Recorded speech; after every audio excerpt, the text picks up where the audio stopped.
So let's go back to your story of infertility. What did you go through? What were your steps? How long did it take? So I had noticed, I think so I started birth control, I think when I was like 16 or 17. And it was very much of that's what was trending on the OBGYN wall.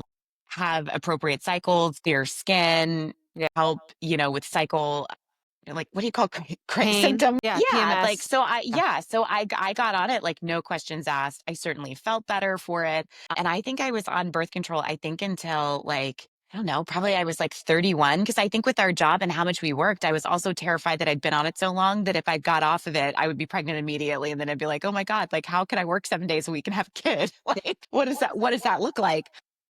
Because I traveled a bunch with like QVC because I had basically two jobs there.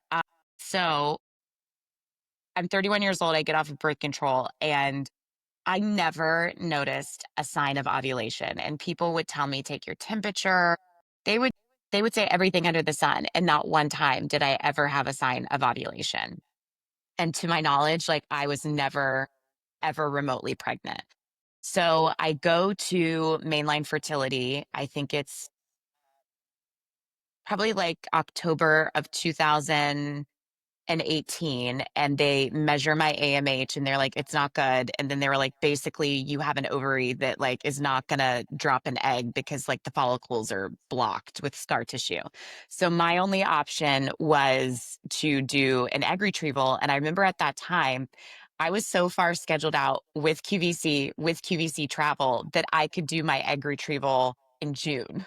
I found out like I think it was like December 18th, and this is like an interesting tie into something later, but I think I found out like December 19th or 20th that like I was probably never going to be able to have kids on my own and that like I'd have to do an egg retrieval.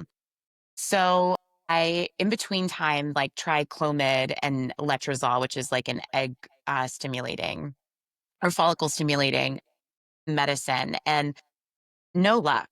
And they tell you like through the process, like if you gain 12 pounds, like call us. That's concerning. But like if you gain 11, no problem.